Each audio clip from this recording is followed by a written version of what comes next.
paz do Senhor, irmãos, a paz do Senhor, igreja, a paz do Senhor para todos que nos conhecem e conhecem o pastor Celso, né? Os que não conhecem vão conhecer um pouco melhor essa noite. Estou eu com o Michel e o pastor aqui. Irmãos, eu sei que a gente está em quarentena, nós estávamos usando máscara até agora para começar o início dessa conversa. A gente está com uma distância de 1,5 m aqui, então não tem ninguém correndo risco aqui. E nós estamos fazendo essa entrevista com o pastor para quem não conhece, conhecê-lo melhor, né? E também para que ele venha contar um pouco dos 34 anos da Igreja Brasil para Cristo aí no Japuí. E o Michel está dando assistência ali ao lado com a câmera e depois vai ajudar a gente na edição de tudo isso. E a primeira pergunta, pastor, é: quem é o homem Celso Lourenço Cuquejo? Boa noite. O homem Celso Lourenço Cuquejo teve toda uma projeção desde criança. Nasci na Espanha, no dia 13 de abril de 1948. O país vinha de uma guerra civil muito grande, o trabalho era escasso. Meus pais então vieram para o Brasil, que o país despontava em prosperidade. Meus pais vieram para cá e mais ou menos aqui. E no ano de 1958, eu já com 10 anos, meu pai assistiu um primeiro culto ali na Rua Carijós com Leonardo Nunes, os irmãos do Brasil para Cristo, na direção, o culto do presbítero Amaro. E os amigos do meu pai convidaram, e foi ali que ele conheceu a Jesus Cristo, o Evangelho pela primeira vez, e automaticamente tanto o filho e a esposa congregaram no Brasil para Cristo, onde passamos a congregar ali na próxima matriz ao Mercado Municipal de São Vicente. Ali meu pai foi ao diaconato, eu acompanhei toda essa trajetória, a minha juventude, me naturalizei brasileiro aos 18 anos, aos 20 anos servi o quartel aqui no Forte Itaipu, casei-me com Ana Maria, tenho 3 filhas e hoje com 5 netos. Então, esse mais ou menos uma parte aí do homem Celso Lourenço Cuquejo. Graças a Deus, né, pastor? Na verdade, foi o sonho espanhol para vocês, para seu pai e sua família, vir para cá e tentar vir em outro país para sair da situação que o senhor acabou de explicar que estava vivendo na Espanha naquela época, né? E como foi a trajetória profissional do senhor? Eu sei que o senhor foi metalúrgico, um tempo se aposentou como metalúrgico, né, na Companhia Siderúrgica Paulista, a Cosipa. E como que foi a vida do senhor até chegar aí, né, nessa companhia? O primeiro sonho meu era seguir carreira militar. Como eu tinha aprendido música e tocava trompete, então tinha na minha mente um sonho de seguir a carreira militar. Mas só tinha banda no 2º BC e eu fui mandado para o Forte Itaipu. Então lá não tinha banda, então foi um sonho que se apagou ali. E eu dei sorte que o Coronel Erasmo abriu as portas no Porto de Santos e eu fiz uma inscrição no Porto de Santos, dei baixa do quartel com bom comportamento e entrei na Vidobras. Um ano após eu, já casado, as docas me chamou. Eu larguei a Vidobras, fui para as docas, fiquei 7 anos na Companhia Doca de Santos. As docas passou por um fracasso em 77 e nesse período aí eu saí e fui para a Siderúrgica Cosipa. E lá eu fui obrigado para poder seguir uma carreira melhor, a estudar, chegando a fazer aí o 2º grau técnico em eletrotécnica. E com o decorrer do tempo eu cheguei a chefe da elétrica e tive uma boa melhora na minha vida aí. E o senhor pastoreava, trabalhava e já pastoreava, né? O senhor não largou a profissão para ser pastor, o senhor ainda trabalhava na época que o senhor começou a pastorear, né? Eu fui consagrado a diácono ainda jovem, 25 anos, e ainda estava nas docas. E com 33 anos de idade fui separado ao presbitério. Eu já me encontrava na Cosipa nesse período, entrei com 27 anos na Cosipa. E logo veio um sonho, espontava a carreira política. Em 1988 eu fui operário padrão da Cosipa com 1.511 votos. Isso abriu a minha mente para a política e eu fui candidato a vereador em São Vicente pelo MDB. E depois, nesse período, em 90, 2002 também saí candidato a vereador. Eu já, nesse período aí, eu já me encontrava no Japuí como presbítero.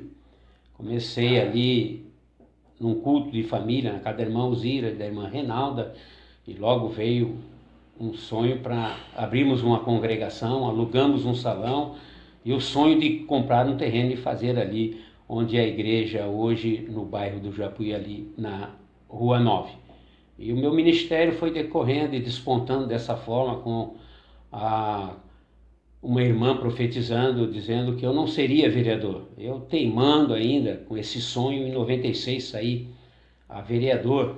Só que em 92, essa irmã falava que eu seria um pastor e não um vereador. E eu não gostei muito, mas era a direção que Deus estava tomando. Não era um sonho meu ser um pastor, porque meu pai era pastor e só sofreu. Meu sogro era pastor, só sofreu. Então esses exemplos para mim não me chamava a atenção o pastorado.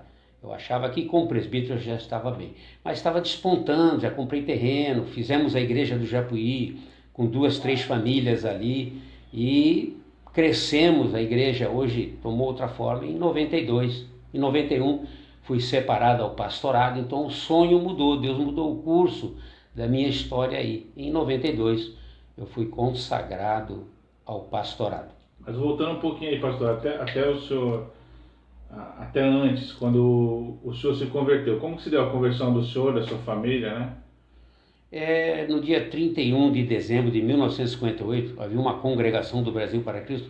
Não era uma congregação, era mais um culto no lar. E tinha lá umas 15 pessoas, que um casal que morava na Carijós, portugueses, amigos dos meus pais, convidaram, falou: ô espanhol, vamos lá, tem uns crentes aí. E meu pai foi na curiosidade. Meu pai não era assim muito religioso, né? Ele não acreditava nas imagens já, desde jovem, porque ele viu um desastre muito grande na Espanha e a Igreja Católica afundou. Então aquilo, ele achou que Deus não estava ali. E quando foi convidado, eu não estava nesse dia. Era garoto, queria jogar bola, não? E nesse dia eu não almocei em casa. Meu pai foi para o culto e talvez eu ia apanhar nesse dia, né? Mas por ele aceitar Jesus, então as coisas se mudaram. Mudou e daí para frente ele firmou. E eu, logicamente, fui criado no temor da palavra de Deus. Fui ensinado nas escolas dominicais. O professor da escola dominical era o Mombileski. E fomos crescendo na casa do Senhor ali.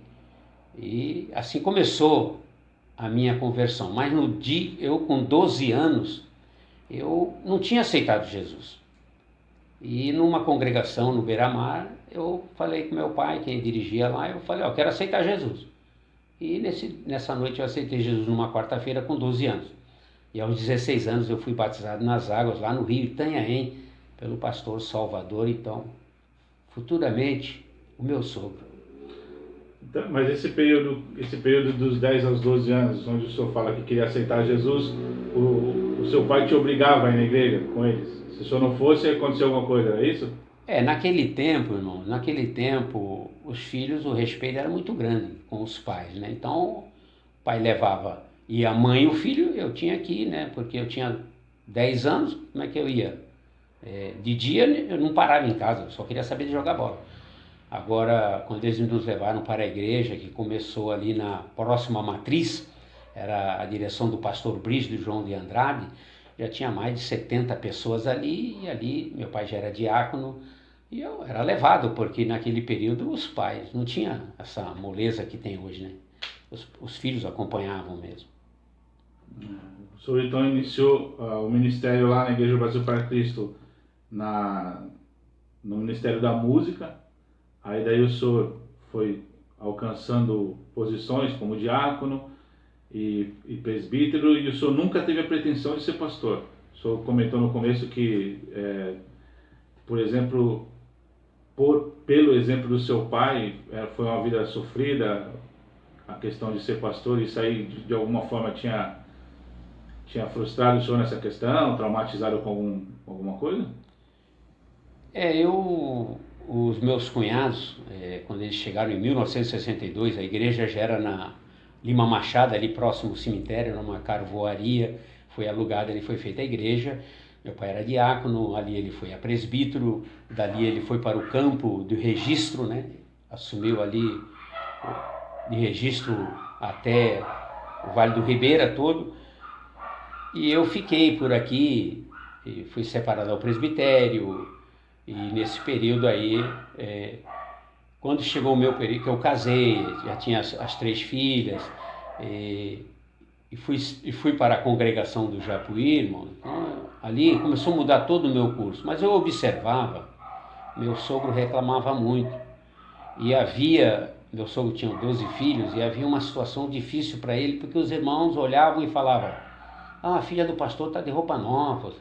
Então, aí eu já namorava a filha do pastor, aquilo me incomodava, aquilo ali. Então, quando chegou o meu período de presbítero, eu achei que eu ficaria só no presbitério, tocava na banda, mas eu não nasci para música, né? Deus não me deu esse dom, mas Deus estava me moldando para uma outra área. Só que eu olhava meu pai sofrendo no Vale do Ribeira, as pessoas se levantando, aquela dificuldade dos dízimos e ofertas, muita coisa. No meu sogro eu via no dia a dia, eu era secretário da igreja, e em várias situações de reuniões eu tinha que me manifestar para defendê-lo, e eu via essa vida de sofrimento, o comentário, tem as coisas porque é o meu dízimo. Então aquilo para mim era uma situação. Meu pai sofria como pastor, e meu sogro sofria, porque eu iria pensar em ser um pastor.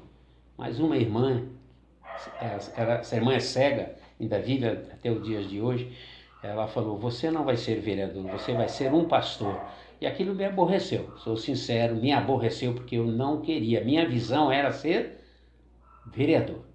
Mas coloco aqui bem claro, honestidade política é difícil, então Deus não tinha preparado isso para mim, e eu indo para o Japuí, então mudou o curso do desejo, né? Aí fiz teologia, me aprofundei na palavra de Deus, e assim eu cheguei em 1991 sendo apresentado ao pastorado, já com a igreja em andamento, construção, terreno pago.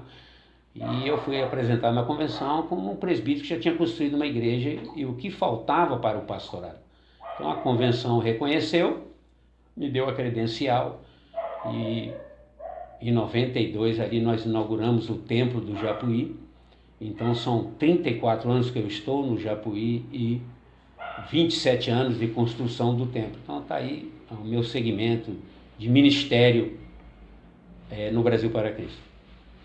E o que levou o senhor a iniciar essa congregação lá no bairro do Japuí?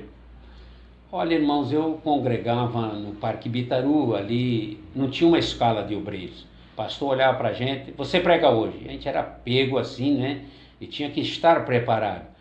E eu tive algumas experiências com Deus, mesmo como presbítero, uma vez na COSIPA, uma vez na escola dominical. Se confirmou numa viagem de avião que a COSIPA me deu. A COSIPA falou: por que você não estuda engenharia civil? Você tem carreira aqui dentro. Mas eu estava fazendo teologia nesse período aí, e não, eu estou dirigindo uma congregação, eu vou me dedicar à teologia. E o senhor então, a gente pode dizer que o senhor deixou algumas coisas que o senhor pretendia fazer na vida por causa do ministério. O senhor falou, a COSIPA tinha te dado uma chance de seguir para a área de engenharia lá, e o senhor não optou por essa profissão devido à razão de já estar com o ministério encaminhado? Ou ainda não tinha nem igreja, ainda não tinha iniciado isso? Já tinha igreja em 1988, quando eu me lancei candidato a operário padrão. Eu fui colocado como presbítero dirigindo uma congregação ali no Japuí, com um salãozinho alugado na Rua 4.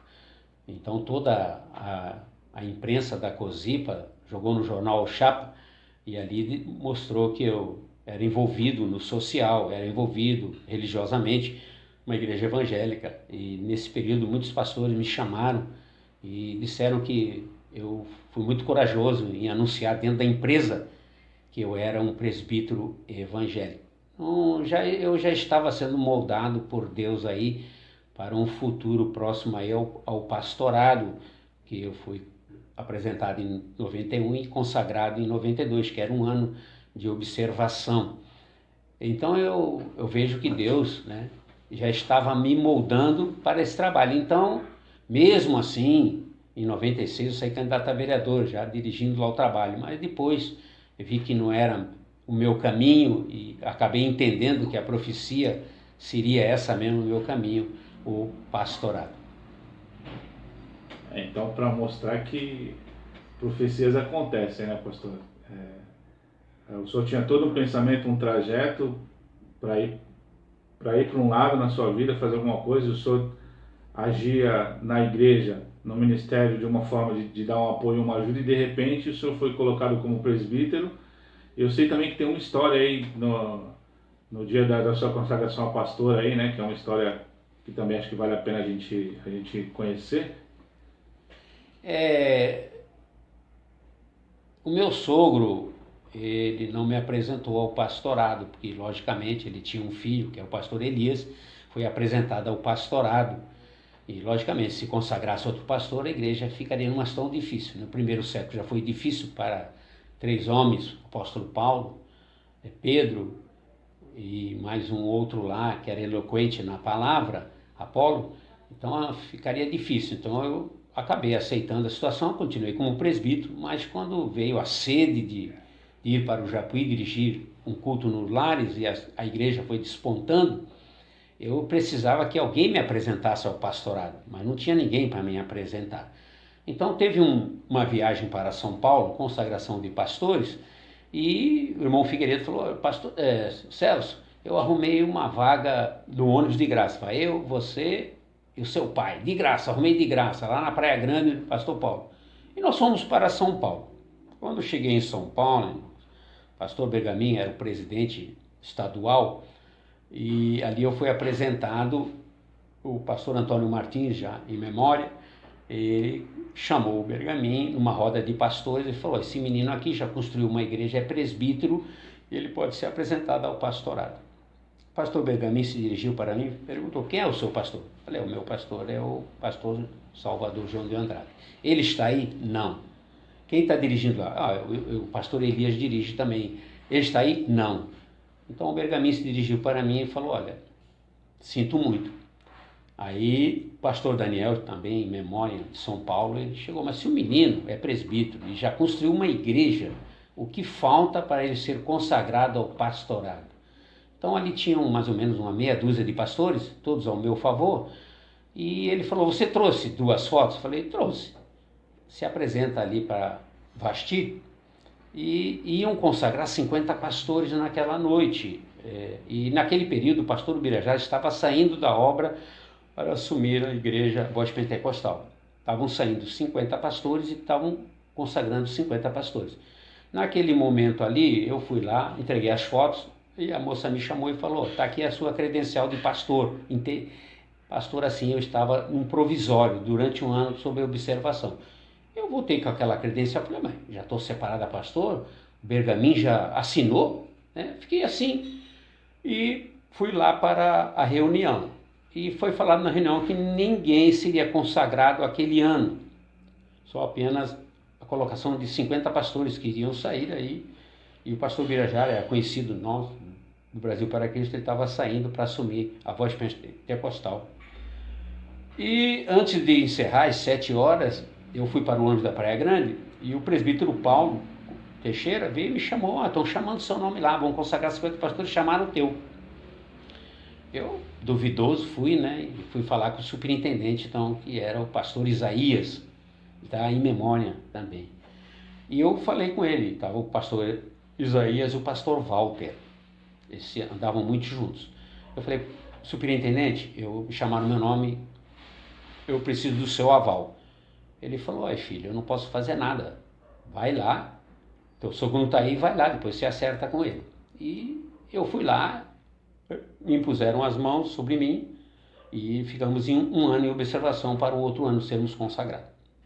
Logicamente, radiante de alegria, né, porque foi uma coisa assim, foi por Deus, porque, irmãos, eu precisava ser apresentado por alguém, mas tinha um bloqueio. O meu cunhado era pastor também, novo, e 2 pastores, e eu tinha um lado assim na minha juventude, no meu começo, meio Pedro, meio assim, por ser espanhol, né, meio estourado, e eu não levava assim. Mas Deus foi me lapidando. A minha esposa disse que eu mudei 90%, então Deus me lapidou bastante mesmo. Não tenho a perfeição, mas vi que Deus estava no controle da situação. E eu desci, e a primeira coisa que eu fiz, fui à casa do pastor Elias, conversei com ele, e falei, olha, eu fui consagrado ao pastorado. O Elias falou, eu não tenho nada contra você, né? Você está lá no Japuí. E eu pedi, eu só quero a tua bênção, eu quero paz. Ele me abençoou, mas ficou uma questão assim, né, irmãos? O Japuí começou a crescer. O Japuí teve 3 congregações, fora o Japuí. E a convenção desceu no Parque Bitaru e falou para o pastor Eli, mas ele tem 3 congregações, o filho cresce mais que a mãe, então ele precisa de uma liberação. Então nessa noite, com 2 irmãos, 2 pastores da convenção, colocando dessa forma, então o campo do Japuí foi liberado e eu passei a ser o presidente do campo do Japuí. Quer dizer, não foi nada programado, né?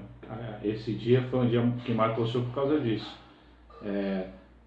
Não tinha sido combinado, ainda falaram que iam consagrar 50 pastores e de última hora iam cancelar. E o senhor já estava voltando para o ônibus para poder descer, né? Descer para a Baixada Santista novamente. E foi chamado porque havia mudado alguma coisa, tinham citado o seu nome lá. Então, como que quando Deus tem um plano para a gente, né? Não tem quem impeça, não tem quem segure, né? E as coisas acontecem sem a gente programar, sem a gente agir, porque quem está agindo na verdade em tudo isso é Deus por trás, né? Deus que está moldando e fazendo tudo acontecer. Eu achei interessante que eu conheci essa história, achei que ela é marcante para a gente poder saber como é que foi esse início do senhor no pastorado, né? E falando da igreja, pastor, eu sei que não foi fácil, mas quais foram as dificuldades, ou os piores problemas, dificuldades que o senhor teve lá na igreja? Eu sei que vivemos um tempo no aluguel, né? Depois houve a compra de um terreno. O senhor fala um pouco sobre isso pra gente. Olha, era o período dos cruzeiros, né? E estávamos ali na Rua 4 e havia uma fossa dentro da congregação. E a fossa estourou. E o dono interrompeu automaticamente, não tínhamos condições ali e ficamos numa situação muito difícil. Então nasceu o desejo de nós comprarmos um terreno no Japuí. E a primeira churrascada que nós fizemos, carne foi doada, bolo sorteado, nós arrecadamos ali 147 mil cruzeiros. Então deu ali a vontade de compra de um terreno. E fomos ali na Rua 1, comprei um meio lote. Compramos um meio lote, ajuntamos dinheiro, chegamos a um período ali de quase 2 milhões de cruzeiros. Muito dinheiro, né? Falando em milhões. E compramos ali na Rua 5 um terreno. Irmãos, eu comigo, comprei um lote aqui e eu vou construir uma igreja aqui, 5 metros de largura por 25. Irmãos, eu vou dizer uma coisa, só deu problema esse lote. O vizinho reclamou que quebrou o cano da água, o aterro que nos deram foi o tal de calvo, era lama pura, mas nós estávamos com aquela vontade, uma meia dúzia de irmãos, e a irmã Zira teve um sonho. Teve um sonho que a igreja não seria construída ali, seria no lado do morro. E eu falei, agora, lado do morro? Eu comprei aqui na Rua 1, e ela falou, pastor, a igreja vai ser do lado do morro. E apareceu um corretor lá, o Henrique, boa gente, conversou comigo, eu era presbítero, e eu tenho um terreno bom para a igreja de vocês. Eu falei, onde é que é? É na Rua 9, do lado do morro. Quando ele falou do lado do morro, me despertou uma curiosidade, e meu pai estava morando aqui em São Vicente, uma casa que eu tinha no fundo, ali na Camisa dos Barreiros, e fomos ver o terreno lá. Chegamos lá, meu pai pegou uma vara de 2 metros, espetou, e ela foi embora. E ele soltou até um gracejo, falando, ih, rapaz, a igreja vai lá pro Japão, desse jeito aí. E, irmãos, eu fiquei preso no sonho, e o rapaz falou, a gente faz um rolo aí, eu dou 7 metros de frente para você, e fico com os outros 10 metros. Aí negociamos, eu acabei ficando com 11 metros e meio e 25 de comprimento. O lote era de 17 e eu não tinha 250 mil cruzeiros para devolver para ele, então no valor do terreno da Rua 1, no valor de 5 milhões de cruzeiros. Foi aí que ele falou, dou oferta para a igreja de 250 mil cruzeiros e está fechado, a gente troca com o terreno da Rua 1. Logicamente para ele, pode deixar, padre. Logicamente para ele interessava a Rua 1. E nós compramos lá, irmãos, eu quero dizer que foi uma dificuldade para a gente. Ganhamos 1000 blocos, irmão. O bloco, na entrega, o dono do caminhão falou, não vou entrar nessa rua que só tem lama, vai estourar o eixo do caminhão, e esses 1000 blocos não foram doados pelo antigo dono da congregação da Rua 4. Deus não permitiu. Nós compramos, irmãos, 500 blocos. Ganhamos areia, fizemos alicerce com próprias pedras do morro, e ali fomos, então, fizemos uma igreja de 6 metros e 15 por 9. No dia... Isso levou 2 anos. 2 anos, todo sábado, todo feriado e todo domingo nós trabalhávamos ali. E ali levantamos as paredes, pusemos telhado. Irmãos, iniciamos o culto no dia 9 de maio de 92. O primeiro culto em chão de barro, areia de construção. Iniciamos ali no Dia das Mães o primeiro culto.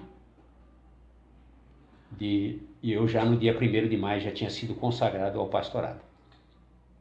Então, na verdade, o senhor foi para o Japuí em 1986 e só em 92 que a gente fez o primeiro culto na igreja já construída com um terreno próprio, né?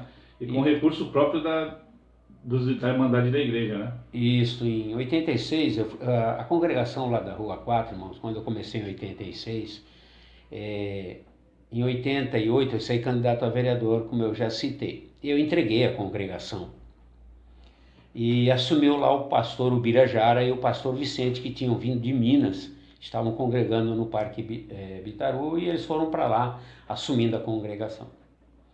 Depois, não sei qual o motivo, o pastor Ubirajara quis entregar lá, o presbítero Vicente também não assumiu, e a igreja ficou na mão do presbítero Luiz. E houve também um problema com o presbítero Luiz lá, como um membro. E eu congregava então, após 1988, lá para 1989, o diácono Francisco se dirigiu ao Parque Bitaru no domingo com os irmãos, tinha já umas 10 pessoas, e pediu a minha volta. Eu falei, irmão, tem que falar com o pastor Elias porque eu sou presbítero. Se ele me mandar para lá eu vou, se ele não me mandar, logicamente no meu coração havia um desejo de voltar para o Japuí.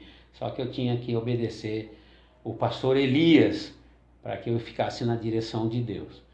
Isso antes de eu ser separado ao pastorado. E o Elias me chamou após o culto e falou, Celso, quer ir para o Japuí? Eu falei, se o irmão mandar eu estou indo. Eu fui, irmãos, para o Japuí e numa segunda-feira convocamos uma reunião com os irmãos e já falamos, irmãos, nós vamos com vontade, vamos ofertar, vamos dizimar e nós temos que comprar um terreno para sair do aluguel. E foi assim, irmãos, que eu voltei em início de 1989, em julho mais ou menos, e 89, 90, 91, então a gente fez todo esse trâmite aí de compra do terreno na Rua 1, depois na Rua 9, até 1992, no dia 9 de maio. Então em 92 eu já estava consagrado ao pastorado, dia 1º de maio, e no dia 9, então, nós fizemos o primeiro culto numa casa própria, de 6 metros e 15 de frente por 9, pequenininho, irmãos, mas era nosso. Então foi ali que nós iniciamos o primeiro culto, para a honra e glória do nome do Senhor. O pastor, e teve algum momento assim em que o senhor teve a certeza que o ministério do senhor era o pastoral? Nesse meio tempo houve dúvida? O senhor já teve vontade de largar, de ter desistido? Olha, irmão, eu no início do pastorado, não sei por que motivos, né, irmão? Não sei por que motivos, mas houve uma pressão muito grande sobre a minha pessoa. E eu dou graças a Deus, irmãos, porque eu era um jovem muito tímido, mas também sem conhecimento nenhum bíblico, mas Deus pegou essa pedra bruta, lapidou, me preparou, eu me dediquei muito ao estudo da Bíblia, porque era dela que eu ia falar, mas eu fui muito provado. Obreiros se levantaram, foi lutas e lutas. Eu fiz reunião com os obreiros e tudo foi por água abaixo, as reuniões, muita confusão. E depois eu achei que não era para ter mais reunião, que eu tinha que... A igreja me deu carta branca, não, irmão, que o irmão decidido está decidido. Então as coisas começaram a se acertar. Eu passei uma luta, irmãos, de um ano muito difícil. Eu estava na COSIPA ainda, chefiando uma equipe de elétrica, e uma irmã, o irmão Cornélio, que hoje não pertence ao Ministério Brasil para Cristo, era presbítero, trabalhava na pintura, e nesse período eu era supervisor de 6 setores lá, e ele veio falar comigo que a esposa dele teve um sonho comigo, que eu subi uma árvore muito grande. Cheguei no topo da árvore, eu me agarrei no galho e o galho veio com tudo. E ele falou que o galho não quebrou, ele se soltou da casca, mas a casca ficou no galho. E eu cheguei no chão e saí andando. E eu perguntei, irmão, mas eu não me quebrei todo? Não, irmão, o irmão saiu andando.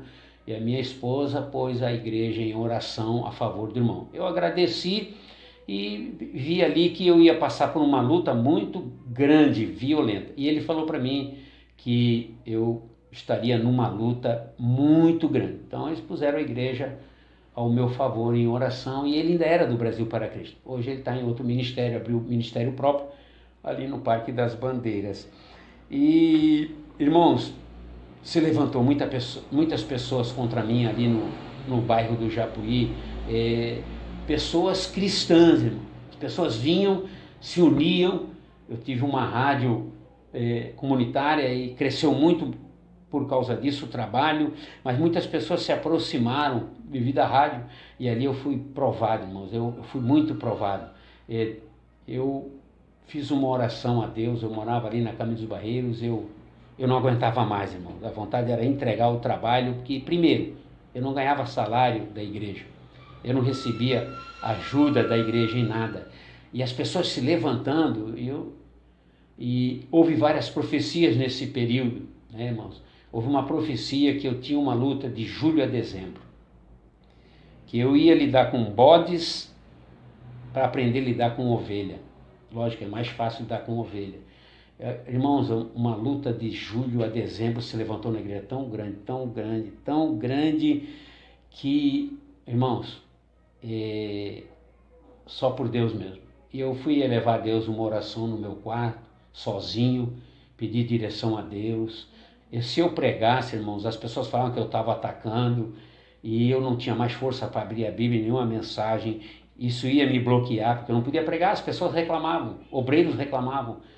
E um dia Deus tocou no meu coração, eu fiz uma oração e eu pus uma palavra secreta dizendo a palavra seria dada por Deus, e a palavra era amor. A luta foi tão grande nesse período, irmãos, que eu saí dali reforçado. E eu abri a Bíblia e pus meu dedo e estava escrito: a minha palavra está na tua boca. Então daquele dia em diante, eu não quis saber se ofendia, se não ofendia, porque eu cheguei à conclusão que quando o crente está doente, irmão, tudo bate onde está machucado. Então Deus começou a me usar na palavra novamente e fui prosperando na palavra cada vez mais, e tive várias revelações de Deus aí, desde o meu presbitério até o pastorado aí. Eu tive 6 experiências com Deus, irmãos, assim, com Deus mesmo. Não sei se eu tenho tempo para contá-las, mas eu tive várias experiências com Deus, onde hoje eu não as tenho. Deus falou muito comigo. E hoje, né, até às vezes eu fico indagando: Senhor, por que não fala mais comigo como falava, né? Então não sei se isso é para experiência, né? Porque a gente nunca chegará à perfeição. Hoje o senhor, analisando a sua vida assim, o senhor acha que Deus honrou o senhor em tudo que o senhor fez? Olha, irmão, Deus honrou, sabe por quê, irmão? Primeiro porque a minha visão, quando eu fui para o ministério, eu fui abrir um trabalho. Eu não queria dar trabalho no Parque Bitaru, né? Eu me pus para trabalhar no Japuí, e ali a gente fundou o Ministério do Brasil para Cristo ali no Japuí. Irmãos, não recebi ajuda do Parque Bitaru financeira, nem um prego. não recebi nenhuma ajuda da convenção, nenhum prêmio.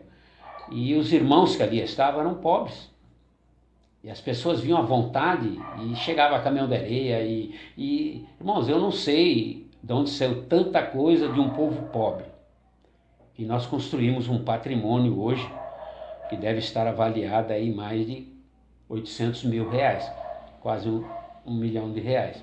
Temos várias salas, temos um salão grande, acabamos de comprar 53 metros quadrados atrás da igreja para um grande salão mais tarde. Então, eu olhando assim, irmãos, eu vejo a mão de Deus, porque o povo é pobre. Ali eu não tenho uma pessoa que ganhe muito. O povo é pobre. Então, o povo abriu a mão, abriu o coração e eu nunca na minha vida fui no intuito de ganhar da igreja. Nunca. Eu tinha o meu salário, né? Dou graças a Deus, hoje eu sou aposentado. Eu aposentei em 94, 2 anos depois de inaugurar a igreja. Deus me honrou tanto na COSIPA, chegar a ponto de ser o segundo mais votado como operário padrão, me honrou também sendo escolhido pela direção da empresa para viajar para Minas Gerais para representar a usina. Representei a COSIPA no juízo de uma empreiteira contra a COSIPA, eu fui o representante ali perante o juiz. Então Deus me honrou, tanto na empresa, saí com bom comportamento, saí com uma pessoa que me ofereceram continuar trabalhando por fora lá, porque eu conhecia toda a empresa, 18 anos ali, mas eu estava já com uma visão de seguir o pastorado, já estava, né, moldado para isso daí. Então a mão de Deus ali operou, tem operado, né? Hoje eu me encontro com 72 anos, 62 anos de Brasil para Cristo, 34 anos no Japuí. Então, Deus me honrou.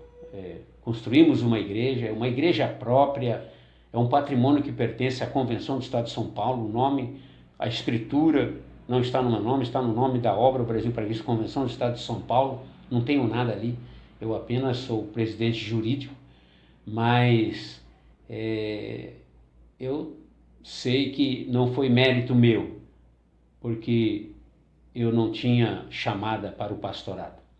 Não fui criado para isso. Mas Deus moldou, Deus lapidou, Deus honrou, e o importante agora é que eu conclua essa jornada ministerial sendo abençoado por Deus aí, até o momento que Ele diga, né? Entrega o cajado. Então nós estamos aí, Deus honrou. 100% Deus na direção, porque, irmãos, se um cabelo não cai da direção de Deus, ordem dele, se uma folha não cai, o ministério só vai se fizermos a vontade de Deus e obedecermos a palavra de Deus. Então, Deus em primeiro lugar, logicamente, há um esforço e uma dedicação do homem e Deus automaticamente vai aprovando o trabalho. Então, eu reconheço, Deus me honrou, mesmo na COSIPA e mesmo na sua obra. Pastor, hoje nós estamos em 2020, o senhor ainda tem sonhos para o futuro da igreja? Ou para o seu? De alguma forma, com tudo que o senhor viveu aí, a gente sabe que Deus sempre esteve do seu lado, né? Todos os planos que Deus colocou na sua mão, o senhor teve capacidade para concluir, né? Deus primeiro coloca a visão para a gente e depois nos dá a condição, e o poder de Deus vem dele sobre nós para construir alguma coisa. E daqui para frente, o senhor ainda tem projetos, tem sonhos? Como é que estão as coisas? Nós temos uma faixa aí de 110 pessoas no Japuí, já numa folha já cadastradas. E já é muita gente para a gente cuidar, irmão. Talvez então Deus entendeu que eu seria um mantenedor, ou um ajudador, ou um discipulador de 100 pessoas. Então nós temos que nos contentar aí com a direção de Deus. Eu dou graças a Deus que tenho aí mais de 7 cooperadores, 7 diáconos, 6 presbíteros, 1 evangelista, quer dizer, um discipulado. Não foram pessoas que vieram de fora, pessoas ali discipuladas por mim, aprendendo a palavra de Deus como ela é. Então, o meu objetivo daqui para frente é manter o que Deus deu, né? Logicamente, o sonho de de programas de televisão, rádio, né? Nós tivemos um período de rádio. Então, esses são os sonhos passam. Então, eu cheguei à conclusão que eu tinha que me dedicar ao Japuí. Logicamente, hoje com 72 anos, tenho saúde? Tenho. Deus tem me abençoado. Financeiramente, Deus tem abençoado. A igreja me ajuda hoje, alguma ajuda de custo, mas, logicamente, eu tenho 7 discípulos ali consagrados a diácono por mim, a presbítero e evangelista por mim. Já tenho um apresentado ao pastorado. Esse ano, devido à pandemia, nós não podemos ali participar no dia 1º de maio, logicamente ficará para o ano que vem, mas já tenho uma visão, sim, de continuar como presidente, né? Porque a obra me dá esse direito, aos 75 anos, ser presidente de honra do Brasil para Cristo. E, logicamente, tenho uma visão, né, de preparar alguém para assumir o trabalho. São tempos diferentes agora que nós vivemos e, logicamente, saúde, graças a Deus, tem me dado. Vigor, Deus tem dado, né? Olhando para amigos desde a juventude, eu me sinto bem hoje, fisicamente, mentalmente, mas, logicamente, se preparar para um futuro de passar a direção, continuar um tempo com o pastor presidente, abrir mão do pastorado, da direção. Isso automaticamente a vida exige, né? Então, lógico, nós estamos nos preparando para isso. Continua aí, Deus vai, eu sempre estou pedindo, Senhor, fala comigo, como falavas, mas parece que eu estou no período da experiência, né, irmãos? Como diz a palavra de Deus. Estou num período de muita experiência, e a experiência não traz confusão.